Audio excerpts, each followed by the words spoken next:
All right. Heyo, I'm Jensen. Brandon. I'm Diego. All right, and this is presentation 2, Justice for Whom, exploring race, gender, and class in criminal justice. So I'm going to be talking about all sorts of stuff in the socio-cultural factors and stuff, and how they affect, the justice system. So sociocultural factors could include, race, gender, ethnicity, religion, immigration status, social status, economic status. There's probably a couple I'm missing, but those are the big ones that I can think of off the top of my head. Obviously, these all could, influence, perception, interaction, and outcomes during all stages, from arrest to courts to corrections, first interactions, all that, just with bias or anything like that. So moving on, and how, it could affect the law enforcement outcomes, first interactions, arrest, stuff like that. So obviously, the biggest one's going to be profiling. Is profiling on its own bad? Like, just generally profiling? And then if it gets into, like, racial or stuff like that, would it be bad? I think people have problems with it because of the racial aspect of it. Personally, I see, but profiling, I don't think that bad of a thing because it compiles information, like general information, like look up people who steal, right, and then maybe you can have a baseline of who to look for, right, and then it's like, or they get all that evidence. Yeah, or like body shape, right? They're looking for a tall dude who is 6 foot, whatever, or black or whatever. Yeah, like profiling like that. Yeah, like that's not necessarily bad unless you're getting into like the you're racist with it or something like that. Yeah, personally, if you're just doing like the basic knowledge, I don't feel it's bad. I don't know. Yeah. But once you get into like color wise or race, that's where. I mean, you can include colors. If you're being racist with it, obviously, like profiling. If you're like just saying the guy is black, he is Latino, that's not racist, right? No, like I said, it. I don't think the phrasing of it, but just like people who don't know the process of it, for them, like for an outsider, it seems kind of racist, It's one of those like, whoa. Wait a minute. No. Yeah. So it kind of plays in, I'm looking at my notes here, with, statistics. It's like if you're in, let's just say, a prominently black neighborhood, and it has, a higher rate of crime, that's just based on statistics, profiling, not necessarily even racial, that just could be general profiling of what's happening, crime statistics in this area. They could expect, more, police being around, or, general presence. Yeah, that's what I was looking for. For some reason, my mind was blanking. Or just like general possible bias depending on the officer, which would not be good. And then, officer discretion. The officers, have a wide ability for discretion. A lot of stuff just plays into like if they're feeling like doing it or not. And that can easily be influenced, stereotypes, biases, beliefs, whatever you're siding with, or if you are siding with anything. With officers and discretion, this is something I noted just because it kind of popped out to me, but like mental or cultural behaviors, depending on who's perceiving them, could be seen as bad. Like if a mental guy is like, spazzing out or something, or, he's angry because of what he's got going on with his brain, that could be perceived as like resisting or something form of that, just depending on how the guy is acting or presenting himself, solely just based on his mental condition or, cultural traditions and stuff. And then, language barriers, that's another big one. I feel like, people who don't speak English are kind of just automatic disadvantage in the justice system, because, like, if they're talking to anyone, it's through probably a translator who can speak. You know, let's just say a guy from Mexico is here. He doesn't speak English. He only speaks Spanish. He's talking to a translator, so he's hopefully relying on the translator to give an honest translation of, you know, what he's saying and stuff. So that could, you know, escalate and affect general, you know, circumstances. Yeah, and then 'Cause- can I add more to that? yeah. At that point, if they get like, for example, get pulled over by a cop and they don't speak English, they're like, at that point they get like super nervous, right? And then they don't know what to do, and that kind of like specific, like it kind of like gives like a kind of like bad vibes off them, but at the same time, it's like it's kind of it's something like hard for them because they don't know what's going on or they don't know what he's saying or they don't know they just don't know in general. Yeah. And then moving on to the next part of my courts. In presentation 1, we were talking about, you know, the 3 pillars of the justice system, and I kind of incorporated that because we recorded that video before this one. So, you know, the 3 pillars of the justice system, you know, law enforcement, courts, corrections. So I kind of just, you know, mushed all this into that sort of format to make it a bit easier on myself. And then, you know, going into, you know, courts and stuff, people with bad economic status, you know, poor people are going to have trouble immediately. Number one, they're not going to probably be able to afford bail because bail is generally out of just everyone's price range for just, you know, the average Joe. Same with, you know, being able to afford a lawyer. They're probably not going to be able to, what am I saying? Probably, they more than likely won't be able to afford a private lawyer. They're going to have to rely on a public defendant to, you know, back them up, which, you know, those guys are crazy overburdened. They're probably working several different cases at once and they're just crazy burnt out. So the amount of time they're going to be able to dedicate to that one person's case is just going to be like very minimal. And then, let's see what else I had.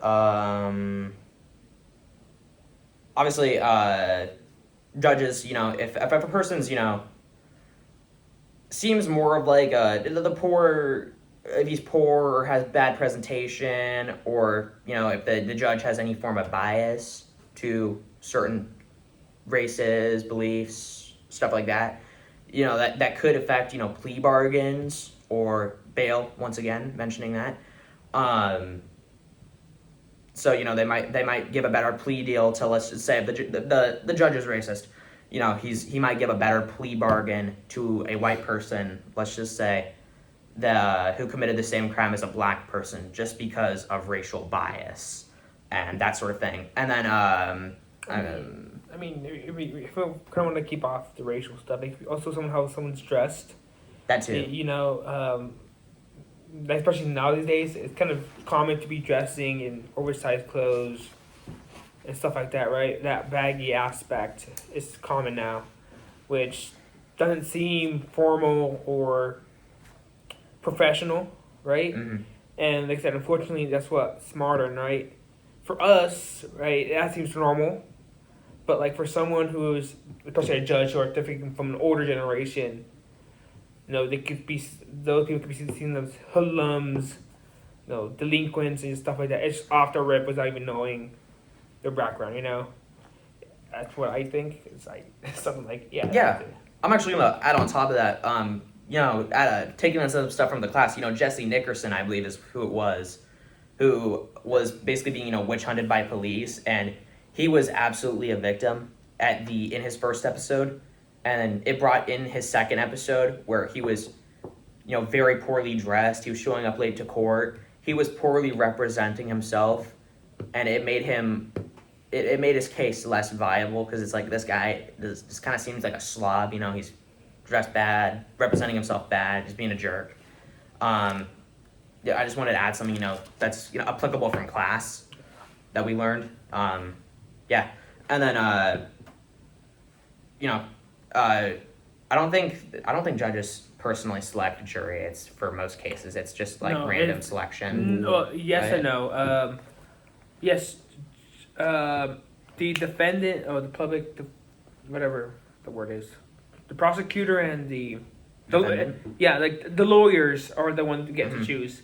Okay. Yes, they are randomly selected, but after they're randomly selected, they go through a different selection process where I'm just calling the lawyers. They kind of choose who's actually going to show up. Yeah. Okay. They get to choose who's going to support their case more, who's going to lean to their side more than that. Okay. Yeah, it's like a giant process. And then going more to that jurors bias.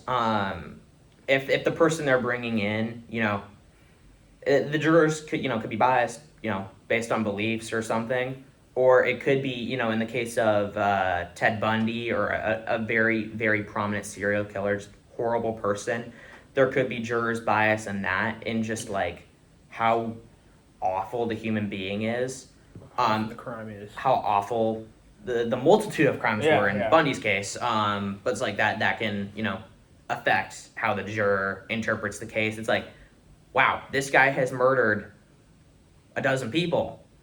Yeah. They're going to take that as like a holy crap more than, a guy who's only done, still bad, but one murder, Yeah. I guess falls under, even though he gets his due process and all that, it doesn't really end up, like I said, in this example, it doesn't really end up being a fair trial, That was the amendment, right? Everyone gets a speedy, fair trial. Speedy and fair trial. I forget. Yeah. Oh my gosh, which amendment was that? Whatever, I think it's 14? It might be 14. 14 the first number came to my head. I don't know why. It might be. It's- Correct us if we're wrong. Yeah. But yeah, it's one of those things where, like, even though he got his fair trial, he got his, he was popularly presented and all that. Mm-hmm. Just knowing his background and all that, he already leaves like a bad taste, just off the bat. Yep. Even though he's having everything's fair, but just kind of that throws out fairness out the window. That's not called for. Okay. And then wrapping up my last little part for courts, cultural beliefs, as in, like in some cultures, I believe I can't remember which ones, but I know direct eye contact in some cultures for an extended period of time could be seen as, a form of intimidation or just disrespect. So if a person is avoiding eye contact just because of how they were raised, that might, think like that might have the judge or jury or something, or a lawyer or something, thinking the person's guilty or they're lying just because they have beliefs from how they were raised. Mm-hmm. And then obviously people who don't speak English are once again at the disadvantage here, relying on a translator or something to get them through courts. And that's all I have for courts. And then moving on to kind of like the third pillar of the justice system, corrections and facilities regarding it. Let's see, what else did I have? So immediately, in a correction system, religious or cultural needs might not be met. Some religions might have practices or certain things that they do in their day-to-day life that wouldn't be met in prison. I can't name one off the top of my head. I don't know everything. But it's like, I know there's some that, they have things that they need to do for their religion. And those prayers, certain meals possibly, sort of things, or like a Bible, that might not be supplied if they're, in that, Christian, Catholic area. And then,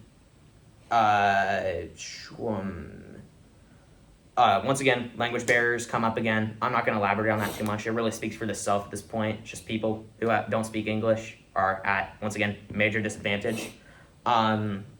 Then moving on to kind of like the treatment by officers, members of the LGBTQ community, as well as, women, could be more at, the risk of abuse and, how they're treated, which could, result in more protection, or if they're in a crappy prison, less protection. And then, stereotypes could form perceptions, bias could, affect punishment, and then access to programs and stuff. Educational programs, rehabilitation programs, or mental health, like therapy sort of stuff might be unfairly distributed. I don't know. I I'm just really kind of throwing stuff out at this point. That's about all I had for correctional facilities. Sorry, this is taking a while on my end. First point, I did way too much research for this stupid point. God. It's a 5-page of this crap. Yeah, I know. I just started yapping on my own. I've been holding this up for 15 minutes. Dang. I know. It's the same. My bad, guys. My bad. I'm just too good at my thing. And then, the societal and historical context parts. I think that was part of my thing. It kind of just breaks down into like historical legacies. I might be wrong. Is that on there? No, I don't see nothing but historical. Oh, well, okay. I did too much research then. Yeah, he went a little too deep into the rabbit. It was 1 a.m. and I was just researching crap at that point, and I was just throwing it in a notebook. So if it sounds like I'm kind of just throwing words at the wall here, it's really because I am. It's just random crap I found from various websites and just threw onto paper to talk about. But historical legacies could play a role in we have racial segregation and discrimination and unequal protection formerly. Obviously, that's still it's a way smaller issue now. But if we go back, 60s, 70s, and before, obviously, that's where it gets very, very blatantly obvious. Yeah, one of those things where, like, especially for smaller towns and that, where everyone knows each other type of deal. White towns. Yeah. They were kind of labeled as. Yeah, like, everyone knows who. And then we had kind of just like, with the bias and stuff, there would be like mass imprisonment of, specific races or people of specific ethnicities and stuff. Especially Black and Latino for the time period I'm trying to talk about here. And then obviously it goes before, the 70s and 60s and stuff. And then, that kind of builds generational distrust of law enforcement over time. Which could play into how, the modern generation of that family or that group of people sees law enforcement as more of, a threat possibly than an actual help, which is what it's supposed to be. And then, media, at the time, portrayed stereotypes. They played up certain cases. I once again, I can't name one. It was 1 a.m. when I researched this. I was just trying to get this researched. But, that brings on, scrutiny, public fear and stuff of, specific minorities possibly. I'm not going to go over my last point because that was literally just slop on my last one. So I'm done with my points. All right. Over to Diego. All right. The weather. All right. I have the next point. In the United States, some people or some groups of people are treated differently in criminal justice system. This can happen because of race, gender, or money, right? And that's a big factor in the criminal justice, and it has failed for like the Black and Latino people. Under the arrest people, Black and Latino people are arrested more often. And people with less money are more likely to be stopped by police. And adding more to that, it's harder for them to, like, for example, Latinos to elaborate themselves to, like, the police, when they get pulled over, just in general, because they don't know how to speak English most of the time. And for the Black people, they're after, like, the George Floyd incident, they're now like kind of like if they get pulled over, they kind of have to like fight against like the police, and that's in the wrong because most Black people like kind of go out aggressive in a way of trying to like be like more like bigger than a police, More assertive. Yeah, right. Yeah. And that's like a big factor of Black people and Black people, like, I feel like not take advantage, but like, what can I say, like, They're kind of like the main topic. yeah, they're like the main biased. topic. It's like what's the word? Perception? Not perception. They're like the poster boys of Yep. like, just like. Oh, boom, yeah. like, Yeah. Like, this is the headline case. Yeah. Exactly, Right yeah. here. Yeah. something Yeah. like that. Yeah. Yeah. charges. Some groups get charged with more seriously crime, even if they didn't do the same thing as others, right? Sentencing Black and Latino people and men often receive longer punishments. People with more money can get lawyers and a lighter sentencing, and I feel like that's common sense for like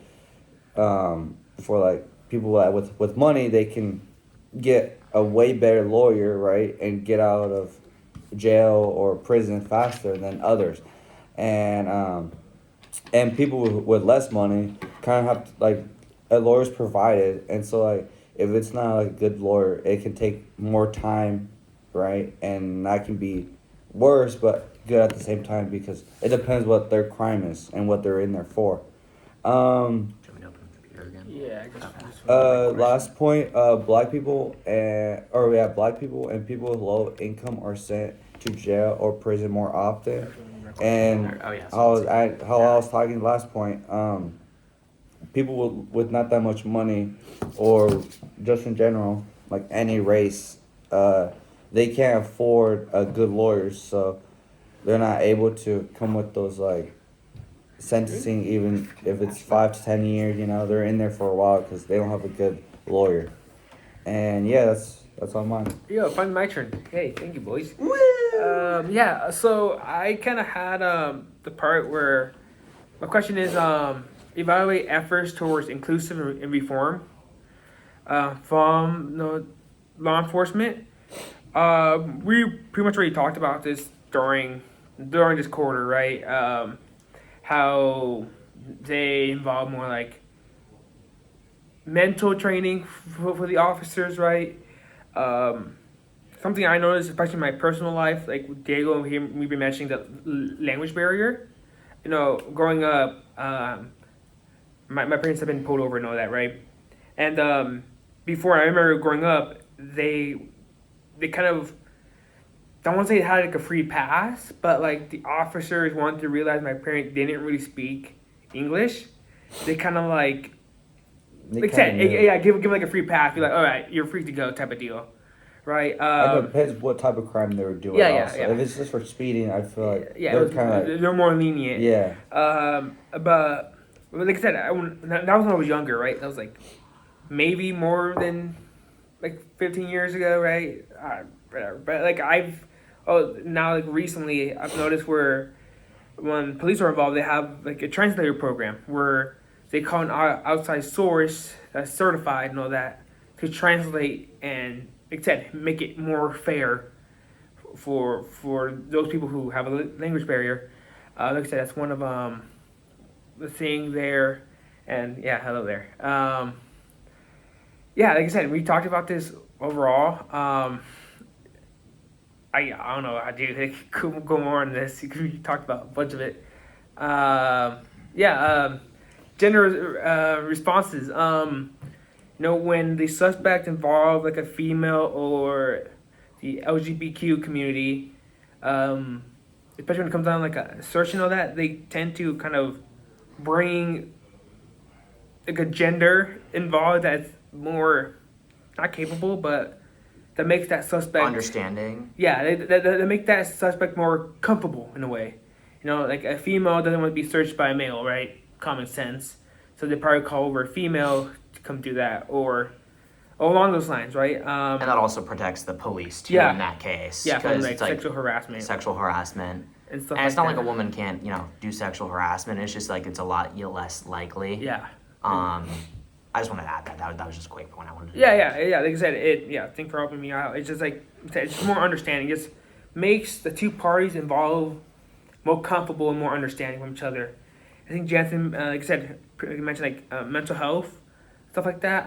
Like Jansen mentioned, like someone can have a seizure or has like a tick or something that makes them like stiff their arms up or something, right? And that, like, I think, like what you said, like even just stiffing your arm, it can be considered resisting arrest, right? If it's someone's or like you're trying to reach for a weapon, like if you go do that, you might be exactly. like, or this guy's reaching for a gun. Any sudden movements, right? But having that knowledge of understanding about different mental illness and stuff like that, kind of like I said, the whole thing is just leveling the playing field, in the simplest terms. We can go over to Floyd and all that. Oh, this is our case. Yeah, Study thing? yeah. Okay. This is where I'll jump in. Yeah. I'll let you take over from here. Oh shoot. Okay, great. I guess I have to talk more. You haven't done enough of that. Shut up, Brandon. Okay. No, I'm kidding. Let's see. This one was kind of like, I have my own opinions on it, but the George Floyd case was our case of choice here. There's a lot of opinions that kind of float around about this one, but it's the case that really awoke BLM, Black Lives Matter community. They incited riots following the death of George Floyd from police brutality. Sorry, let me touch up, but like the aspect of police only stop off of racial stuff, racial profiling, Mm-hmm. like that whole thing. Even though it's a saying, right, police based off of racial and all that, but it really became open to the public. It's one of those things where a normal Joe wouldn't know. Yeah. I'm kind of getting lost on this one. Yeah, me too. I am. We were having trouble finding a case, so we were just like trying to find one that had public information. We've kind of learned our lesson about choosing smaller cases, but this is just a case, police brutality, racial profiling, kind of all built up into this case of this guy died, and then awoke the kind of the BLM movement, like I said. Yeah. And probably what also involved the different programs, like I said, like increasing mental awareness or adding more resources for officers and stuff like that. Rehab. I feel like that also kind of based that change It in was, there. after like the George Floyd incident, I feel like police officers took like a different Approach. approach, Yeah. right? Heck Like for Guardian example, warrior. yeah, exactly. Or like police officers maybe put themselves into like black people's shoes, basically men's or Latinos also. Like they now have like a better understanding of how to approach a black male or a Latino. Like now they have a better system how to approach those people after the incident of George Floyd. I feel like that's a good Yeah.